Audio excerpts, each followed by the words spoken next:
Welcome to Duke United show, and it's the preview for the Man United versus Fulham match. FA Cup. It's FA Cup time. It's quarter-final time. Manchester City have done the job, or should I say, Haaland has done the job. I cannot believe it, Garf. Haaland has just bagged 8 goals in about 3 days. It's like he's on 42 for the season, mate. He's on 42 for the season. We've still got 15 games left if Man City go all the way to their finals. Absolutely ridiculous. Absolutely ridiculous. How the hell this guy just keeps popping off goals for fun? Like, he'll go through a spell of just bagging a hat trick every game, and then chill for a couple of weeks, and then go, right, time to score 5. Yeah. Like, could you imagine him in the Championship, mate? If Man City get relegated, could you imagine he's going to get 110 goals for goodness sakes? He's untouchable. He is like a year 11 playing football against a year 6 in primary school. He's taking a mick, then just going all hard on them. He's a joke, mate. He's an absolute joke. The worst thing is that other one they've got, that Alvarez, isn't exactly like, he ain't nothing special, not nothing special either. That kid's got something about him as well. So, yeah. They're doing jobs, man. They're doing jobs. Yeah. But look, we've come through a little bit of a sticky period, some mixed results, but we got through. Last game we beaten Betis away, and we managed to get a clean sheet after such a tough game. So that's saying something about Ten Hag and his ability to just adapt. And we actually did the Southampton match analysis, the tactical analysis, with a good friend of mine, a Belgian international scout. Really, really good. For some reason, the recording came out really blurry, so I'm re-recording it. It's recorded already, but I'm re-uploading it again to make it nice and crisp, because I don't like the look of that. It looks like I'm living in 2000, like 1999. Your camera's a potato, yeah? Makes no sense. I don't get it. Why did it download in that kind of quality? But I'm getting there. I'm getting things together.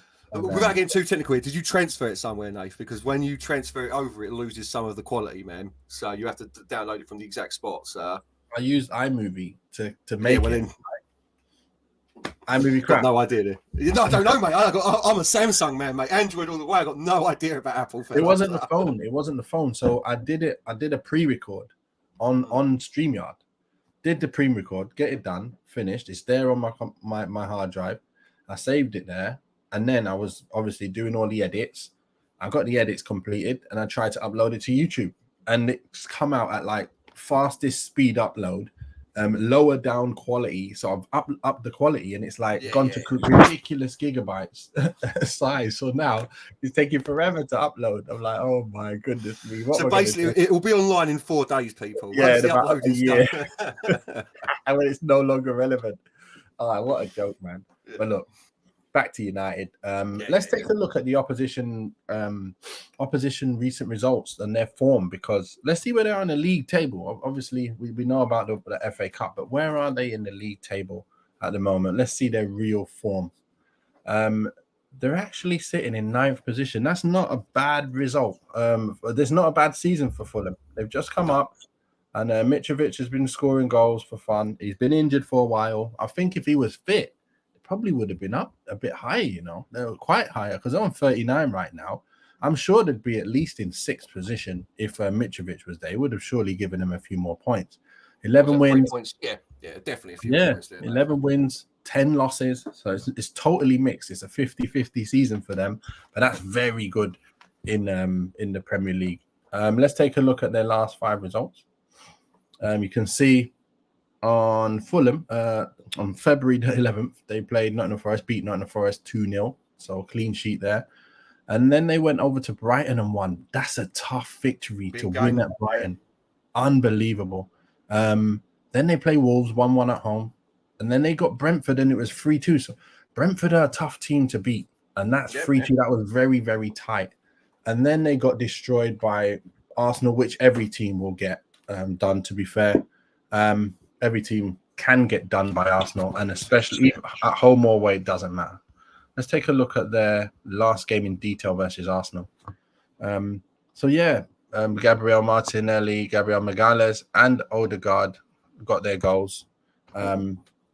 And let's take a look at the team. They play the same formation than us. And it's funny, isn't it? Every team seems to be playing the same formation these days. Yeah. Nobody's mixing it up and changing it or 4-4-2 in it or, anything else other than this 4-2-3-1 business.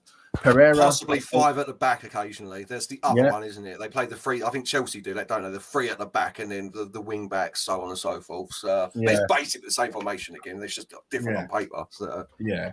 So you've got Pereira, the player that obviously came from United. But you know what, Garf? I don't know where Thingy is in that, but Chelsea's old winger, Willian, where is he? Because he's doing bits for them. He's more of a off the bench player, isn't he, William? Yeah. He comes on for the last. He's a closer, mate, as I understand it. I don't know that. Listen, Fulham. We'll get into my score in a minute, but I may have gone a little heavy on that score, looking at their past results, thinking about we only just scraped a 2-1 victory against them in the last game we played against them. So I may have been a little exuberant. It's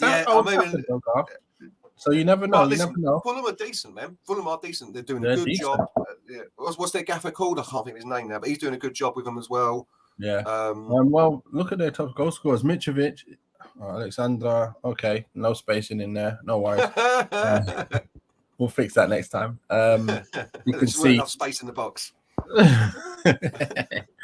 Mitrovic is on 11 goals this season and 3 assists. So he's very, very good. We know what he's like. He's a robust striker, holds up the ball very well, wins headers. Just put the ball in there and he'll cause damage for people. Solomon I think he plays on one of the sides, and Cordoba Reed. They're both with 5 and 4. Now let's see where they actually play here. Reed's on the right and Solomon's on the left. So it's all their front 3 who are their top goal scorers. Yeah. So we've just got to keep them quiet. They're very dangerous in them areas. Yeah, that Solomon's very good, man. I can't see him staying at Fulham for too long. Obviously, they're doing well at the moment, but I can see him getting a move to a club. That Solomon, he's decent. Yeah, you think so, do you? Oh, fair enough. Decent player. Mitrovic, he's one of them strikers in it. He sooner or later, someone Fulham are doing well again, but someone like a Liverpool or even us who are desperate will take a punt on Mitrovic, and he'll either work out wonderfully. There'll be no middle ground with him. He'll score 20 a season, or he'll do it with Vegas with us. Let me check how old he is at the minute. How old is he? So I don't think is he 30? If he is 30, he's only just 30, man. Yes, I wonder if we'd actually take someone that gets to that age. He's 28. He's actually 28. Yeah. Born in so he's in his prime. Yeah, that's in his prime, mate. Yeah, so that's not too bad, to be fair. Yeah. But look, I think we'd have to. Well, from the options that are there at the moment, I think we'd go for a little bit better. But then, as you go down and down, you think, okay, who else can do a job? And if they're fit playing for us in this formation, the way they're playing, if Vegas can do the job that he's doing with the limited abilities he's got, imagine Mitchell doing what he's doing. Yeah, so yeah, you're right. I'll give you that. Let's take a look at United then. Let's take a look at United, what we're all here for. Man United sitting in 3rd. It's getting tight. It's getting tight. Tottenham, for all of their weaknesses and for all of their bad performances and people being so upset with them, they're 1 point behind us. I know we've got 2 games in hand, so that's pretty good. But they are 1 point behind us. They've got better goal difference. We've lost 6 now. So we're nowhere near the title race no more. We're not nowhere near it, Garf. We know that. At the time, it was similar to that feeling of the Ole Gunnar Solskjaer time when we got close, and then all of a sudden it's like, nah, don't even think. No, we both said at the time, though. The only way we win a title this year is if we literally drop 2 points until the end of the season. Since then, we've dropped 5, so it just isn't happening. It's just not happening. There's no way. Arsenal and Man City are running away with it. And I think Arsenal are running away with it. I don't see anyone stopping Arsenal now. Even if Man City do beat them, they've still got a 2-point lead over. So yeah, title race is completely out, man. Comes down to 3 cups for me. The European, especially with Arsenal out now as well, the UEFA Cup, Europa League, and the FA Cup. So big games for us. You know what? The only thing that's worrying me about the league now, it's obviously about cementing that 3rd position, and it's now the no Casemiro is going to be a bit of a problem. Because we got some big struggle games coming up, 4 games missing yet. We got some big games to come. We got Brentford. That's a tough game. Tough game. Even today, Fulham, they're a tough team. And without Casemiro, we're back down to being that team that kind of struggles with them. Just the same way Leeds did the same. That's why I'm thinking, you know what? It's going to be a tough game. But we're at Old Trafford. That is a bit of a difference. Last 5 games, Leeds away, Leeds at home, Leicester. Obviously, we drew that game without Casemiro. The Leeds at home. We beat Leeds with a mad game, end to end again. They should have really got goals and caused us big trouble. Leicester, we should have been losing about 2 or 3 in the first half. Liverpool, we got absolutely destroyed. And then I don't remember that one, Nath. I don't remember that one, mate. That's been deleted from the memory banks, fella. And then Southampton at Old Trafford, we were coming into it. We were looking good. We were just missing that final ball, but I could see the goals coming. Then Casemiro gets sent off, and then it's just boom. They look like the team that were going to get the goals. Yeah. If it was a bit younger Walcott, we'd have been 2-0 down. No doubt about it. Obviously, unfortunately, about my neighbour's season ticket, I would have said to him, we're very, very lucky to walk out there with a point. Like, to walk away with a point from that game, very, very lucky, man. So, struggles. It was a struggles. Yeah. But look, we made it. We got the draw. Obviously didn't want the draw. But now it's FA Cup time. Back to FA Cup. Quarterfinals. Can we win this to cement our position in the semis and another, feast our eyes on another Wembley? Oh, yeah, of course it's Wembley, isn't it? Yeah. Yeah, so that'd be great. That'd be great. So let's take a look at our actual last game in a bit more detail. It was Southampton, and this is what we played. We played Malacia, Martinez, Maguire, Wan-Bissaka, Casemiro, Bruno, and we had Rashford on the left, Weghorst up front. I'm not sure Fred was in there anyway. That's 100% wasn't, Dave. I'm just looking at that. There's no way it was that way, but yeah. And Palestri started on the right. So I'm saying Bruno swapped there with Fred, and I think that was 100%. Yeah. Is that the team that started against Southampton? That was the team that started against Betis away, not Southampton. That was wrong. My bad. But look, that was definitely the game that started against Southampton. Yeah, Palestri on the right, 100%, mate. Yeah, that's real Betis. Sancho started, didn't he? Because I was just going through the game. I was thinking about it because we were just going through all of the tactics and everything. I'm thinking, wait a minute. The tactical thing, we didn't talk about Palestri. We were talking about Sancho and Anthony moving around and swapping positions, and the 2-8s with Bruno and Sancho in there causing trouble for Southampton. But look, Garf, you've got your starting a lineup. It's going to come up full screen, so you talk behind the screen. And talk to me. It's got your starting lineup that you believe is going to be, and your predicted goal score and goal scorers. Talk to me about your team.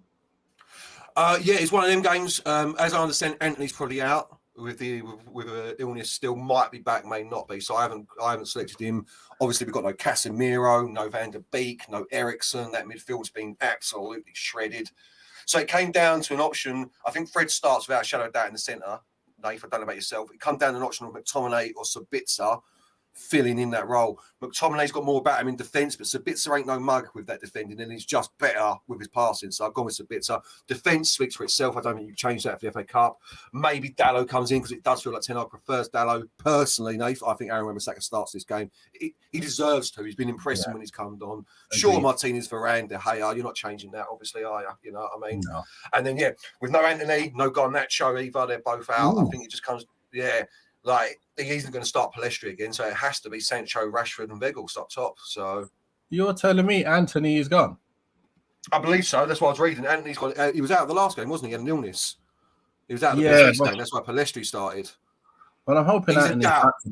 Yeah, I'm hoping he's a doubt. It's the only reason. If Anthony's in, then obviously that all changes. I take out Weghorst. I put Rashford up top, Anthony on the right, Sancho on the left. So, but from what I'm reading, no, I'm saying that's a good side you've chosen there. Yeah, it's very similar to me as always. And 3-0, I just think at home, I just think we're on fire at the moment. It may be a little bit boisterous to be going 3-0 against Fulham doing well. So I'll drop that to a 2-0. I think we come out with a clean sheet though, Nathan. I really do. I think we come out with a clean sheet. It's like you've read my mind. Is it? We do this all the time. We're going to have to do something new because people might think we're cheating here. What we're going to have to do is we're going to have to play a game of Snap where we say the same number at the same time. I think that's the only way, Garth. Otherwise, people are going to think, you're taking the mick now. Yeah, whatever. You have just rehearsed your scores. Who's going to be who. So we watched the same game, mate. We watched the same game, mate, if you know what I mean. So, Yeah. So look, It's not you. It's not me that needs to be worried. My opinion aligns with an ex-professional footballer, mate. Your opinion aligns with some fan down South Coast fella. So it's you that needs to be worried. Oh, you're on it, mate. You're in line with me, mate. Here's my team. I've gone with me as manager. I'm going to go in. I'm taking Ten Hag's spot. We've got De Gea in goal. I remember Saka keeping this spot because it's a game. I think that it's the game where he really wants to win. And when he wants to win, he's going to pick his strongest team. But you're right. Is Dalot his first team? I think Dalot, if we want to really go attacking and they don't have really as much defensively, attacking wise themselves, he will go with Dalot. But I think Aaron Wan-Bissaka will get the nod. Varane, Martinez, Shaw comes straight back in for Malacia. I think Fred gets in there because he's been playing well. He's been being the engine in there. And then Sabitzer comes in to show what he's got and the reason why we brought him in on loan. Bruno stays in the hole. And as you say, if Anthony's injured, I think Sancho starts on the right. Weghorst is going to stay up front and Rashford is on the left. I've gone with 2-0 victory. I think it's going to be very tight, but I think we can get a goal in each half. And I think Rashford continues his goal-scoring spree. Yeah. And Bruno gets involved with a goal because we know what he's capable of. And it's about time he gets another goal. I know he only scored the other day, but the amount of goals that we're used to him scoring, he's got to get a goal in a game like this to continue that and to build up that, where his goals are going to come from is one of these kind of games, I believe. I think we're going to win 2-0.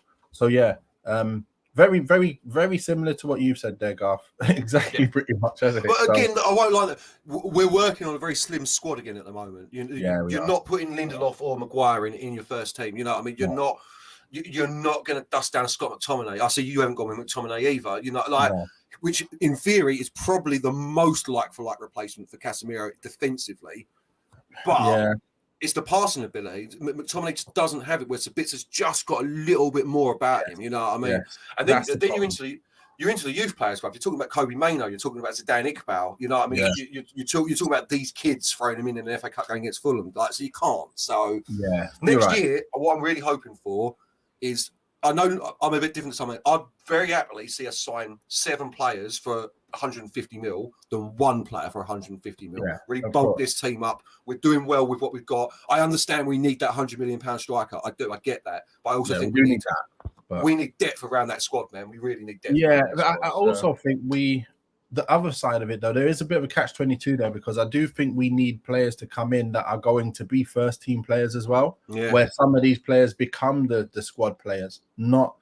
You're not behind them, if you get what I mean. For us to really push to be up there with City and the Arsenals now, and Liverpool probably will come back next year if they go and get a Bellingham or something like that. We'll need to bring in better. And I've got some names. We can do a show on that. Obviously, some names of defenders, some names of midfielders, and some names of attackers that I think we could easily go for to make us better. And we are going to have to spend the money. But again, at Garth, if we get this takeover, we ain't going to really have to worry about 100 million to spend. And that's it. We're going to look spending the Qataris money already. Simply, isn't it? It's simple. Yeah. Same way everyone else. But imagine Ten Hag saying, I got the war chest here. Right. Who do I want? Right. De Jong, get down there, mate. I don't care. You're getting down here. They got to get rid of someone with big money. You're the only one. Just face it. You're not staying there. Get over here. Sit down. Play next to Casemiro this year. Rice, get in here. You're going to be the understudy to Casemiro. And I know you're a first-team player, but you're the understudy here, mate. And you're going to play pretty much half the games anyway because we have such a big run in. But get him in. Get someone like that in. If you get someone like Rice in, do you not, this is what I was thinking, do you not push Casemiro up a little bit or Rice up a little bit just for a season, let them work together? This is what I was thinking. You get them playing in the same team, don't you? You know what I mean? Yeah. But that's what I mean. When someone gets injured, you've got the options. You've got so many different options in the bag. So many different teams you're playing against. They're going to be different kettle of fish. So one game you might need to play both of them and just really shore it up in the defensive midfield.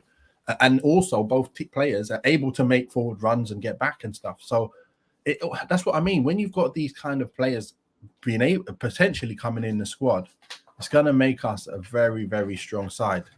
So, yeah, I think it's going to be good. No, listen, we get a Qatari money in. I mean, even if we get If we're going to get Jim Ratcliffe money in, we're still going to be spending big this summer. There's no way. New owners coming in, they're going to want to show off their money. So yeah, I do think there is. But this is what's on 150 million. I do think we get one big signing. I think it's going to have to be a striker, clearly. And I think the more we look into it, mate, I agree with you now. Osimhen, I'd take a punt at Felix as well. I know I said I wouldn't, but seeing him play for Chelsea now, I'd be like, if you're selling him for 70 mil, he is dynamic, Garf. He's dynamic. He's got some things about him that I really think he's up there in his brain up there. He thinks ahead of a lot of people, and he's sharp. And that's what I like about him. And he'll get clean chances for United. I just want to see that kind of player in and around that team. I just really think, and he's young, and he'll be years to come be able to play in this side. Right. Obviously, he's at Chelsea now, so the chances of Chelsea just taking him after this season, more probably are. Yeah, but the fact that we wanted him is a good kind of sign, because Ten Hag is basically, I'm seeing what Ten Hag's seeing, or he's seeing what I'm seeing. It doesn't matter. I've been thinking of the same thing all this time. So I just hope that he goes for the players that I really see as well. And it just makes you feel satisfied, doesn't it? When you're thinking, I really wish we get this player. And then we see we're linked to him. I really love that. So, and you see a player that you get linked to, and you're like, why are we linked to him? What are you doing? Like Marko Arnautovic, mate. Like Marko Arnautovic or Vuk Weghorst. But you know what, though? What's weird, isn't it? Who would you rather have as a football player up front now? If you had Weghorst or just balling, if we're talking just balling, then it's Arnautovic. Clearly, it's just area that comes with Arnautovic, bro.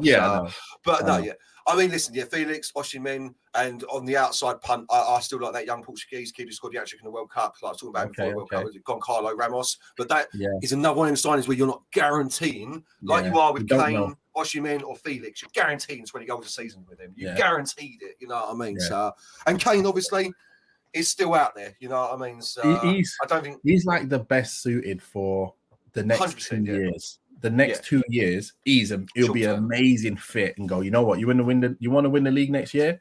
Right, go get him, and that's your striking side done. Yeah, let's now go sort out some other bits. But we're very close to being able to win the league with someone like that in the side. Because when you watch us, what are we really lacking? We're lacking ability to score from all areas of the pitch at a crazy rate. Not just one player with 27 goals.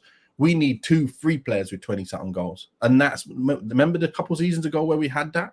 We had 20-plus goals from every side of the pitch, right, left, and centre. That's why we came second. Or was it second? It was second, wasn't it? Yeah, it was second or third. Whichever one it was, And we scored more than City and Liverpool front three. That shows something. So, things could be very different next year. Anyway. With the fact of, I just saw this new news about the Greenwood news about he's having a child, he's getting married, and he might have to do an interview, and also he might have to go for therapy to be able to get back in the squad.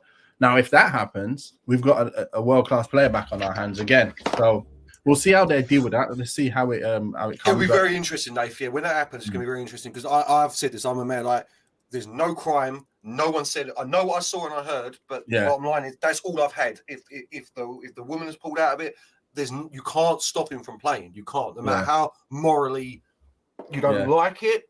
You can't stop him from playing. So it's going to be very interesting to see. Very interesting to see what happens. Yeah, it's a tough one, isn't it? It's like whatever's happened. Again, like I think you can't also. If he was obviously found guilty and everything, he's done. He's done. But now you're at the point where you've got a young boy who's now married and gonna be married and attached. He's got a child with the same person. It's not like someone else. So they're choosing to be together and be happy. And there is nothing else that we can really say. There's nothing we can say. And that's it. There's nothing we can really say. Let him get on with what he's doing. If that's the way they want to carry on their life and that's the way they want to live, then who are we to say anything about the way they live? Exactly. So at the end of the day, it'd be all different if he was, like you said, if he was convicted. Obviously, that's different, mate. We would have no conversation about it whatsoever. But that's what I mean. We've got to wait for it now. 100%. At this moment in time, he's a completely free man, no matter what. And I agree if everyone's going to say this, no matter what you saw online, what you heard. Yeah, I agree with you. That probably almost definitely is him, but nothing's coming from it. So you can't. It's weird. It's a weird situation, though, so it's going to be very interesting to see how Man deal with it. The way it is on the evidence that we have, just this little snippet, it looks ridiculous. But there may be this much evidence of something else, and we just don't know what it is, and we'll never know what it is. So we'll always have our opinion on that one little bit, no matter what it is, no matter how it is. We don't know the context. We don't know nothing. So I don't want to even have a judgment on him, and I don't want to even think of him in any other way unless he was convicted. That means they had enough evidence and they got him. But like I say, anyway, that's for another day. That's a conversation for a Thursday. That is a deep hour-long conversation into the morals of having Mason Greenwood back in your team. Yeah, we'll see how it pans out, and it's up to the club. I'm with whatever the club decide to do because I think they'll make the right decision. I think that's what will happen. And just in a very selfish Man United fan-thinking way, taking all the morals out of it, he's a great bowler. And we can't just release him. We're a business at the end of the day. So, interesting, very interesting. Yeah, very, very interesting. But look, we've gone with 2-0. We've both gone with 2-0 now, haven't we? We have now. Yeah, we've both gone with 2-0. So I'm going with Rashford and Bruno. Who are you going with? I'm going Rashford, definitely. I had Sancho and Sabitzer on there. Sabitzer looked like he was having a few pots there. I'm going Sabitzer. I'm going Rashi and Sabitzer, mate. Sabitzer wants one. He's having pots, bruv, at the moment. Yeah, he is. He's having loads of pop shots. So let's see him get one on target soon. You know what's going to happen, mate? He's going to play Weghorst centre midfield. He's going to play Maguire striker because he's seen what we've picked and he ain't going to like it. You know what I mean? We're going to have. He's going to get Ever out of retirement playing left wings. Oh my gosh, it's going to be madness. But look, thanks a lot for joining us today, and we will be back after the match. Hopefully, we'll get the win. What channel is it on? Is it on normal telly? Isn't it? Yeah, it's FA Cup. It's got to be. I haven't checked, but I presume it's on ITV now for BBC One. I'm quite sure. So I'll be at my son's game. I'll get back just in time for kickoff, so I'll be watching it all. Might even throw on a little watch along. Might do. I don't know if you want to get involved. Mate, let me know. I'll be done. The laptop set up. Let me know, mate. And I'll jump. Why not? If it's on normal telly, it'll be the same time on it, so we won't have no problems with the timing. If I'm watching on a Portuguese stream and you're watching on an Arabian stream, we're in trouble, mate. And then it freezes. We're in trouble. All right, sweet, man. All right, guys. Well, thanks for joining us. Make sure you put your comments in. You just got a comment in from Kenny Chindam. Yes. Hi, how's I got Rashford the rush goal. Yeah, I've got a goal. I think obviously, like I said, we've all got Rashford getting a goal. That's for sure. So Look, anyway, they can't even be taking odds on it anymore, can they? It's like 1 to 5,000 for. I think he's also nailed on for player of the season as well. I think although Haaland's bagged more goals as a player and there's more moments in the season, I think Rashford's really, really been on fire throughout game after game after game. If you get what I mean, it's not just been one game you just go mad, next game you go mad, and then you're not doing anything if you're not scoring. I think Rashford really on the whole thing of it so far. I think he definitely stands out at the moment. He's a front runner for me. He's a front runner for me. But look, I say Haaland gets in because he scored loads of goals, but that ain't. I'm not one. I don't pick the geezer that scores loads of goals to be captain either. You know, what I mean, like you got just because you're scoring a load of goals, fair play. That's what you bet. When you come into best player of the year, you've got to take everything into account. Not just that you play for Man City and you get deliveries on a plate from De Bruyne that you can just go, exactly. I'd score 2 goals for Man City in the season if I had De Bruyne behind me. You know what I mean? So. It's ridiculous, isn't it? It's ridiculous. Anyway, thanks a lot for joining us. Thanks a lot, Garf, for joining us. We'll see you on the match reaction, hopefully with a semi-finals on our hands, and hopefully not Man City to the final. No, anyway. Take him in the semi, mate. Take him in the semi. Knock him out. Yeah, knock him out in the semi, mate. It's Wembley anyway, isn't it? It's Wembley anyway. It's Wembley anyway. Yeah. I don't want the stress of a final with Man City, mate. I'll take anyone else. Where is Greenwood? Rewind, mate. If you just jumped in, and you'll see the Greenwood discussion. Kennedy Chindam says, "Yes, man. Bruno has been very outstanding. Most player across Europe. Yeah, Bruno's been created. Yeah, chances created he's the highest in Europe. I think he's got 50 something in the Premier League alone, mate, this season. Yeah. It's mad. It's not just that's the thing, innit? It's not just assists. It's actually the clear-cut chances he's created for people is ridiculous. He's the top of it at the moment. So for all the other side that you might get frustrated with, he definitely is the man when it comes to creating chances. key player in that team. Yeah, We need him. I We need understand him. people get frustrated with him, Nath. I get it, but like you're not looking past your frustrations at the player and what he does for his team. You lose Bruno, it's almost like losing Casemiro in this team. Everything he brings, everything he does for this squad. Yeah, he's just as important going forward as Casemiro is protecting the back four. 100%. Simple as 100%, that. man. So yeah, you're damn right. That's a great shout at the end, to be fair. But anyway, thanks a lot. Stay safe and peace out, because I gotta go and watch my son play, win that game, and then Man United go and win. So yeah, he remains. I'm expecting a hat trick, Nafal. A hat trick, mate. Yeah, I'll get him. He'll probably bag another hat trick anyway. He bags a hat trick all the time. He's got a bit of a back strain at the moment, so he might. He's a bit iffy whether he's going to play or not, but we'll see. We'll see. At 16, you don't get back strains, think? I don't know what's going on. It's this 3G pitches, isn't it, all the time nowadays? Yeah, it's no longer grass where it's nice and soft for you. It's all hard pitch, and that every week training and matches. It's not the same, mate. It's not takes its toll on your body. Yeah, I know. Anyway, stay safe. Peace out.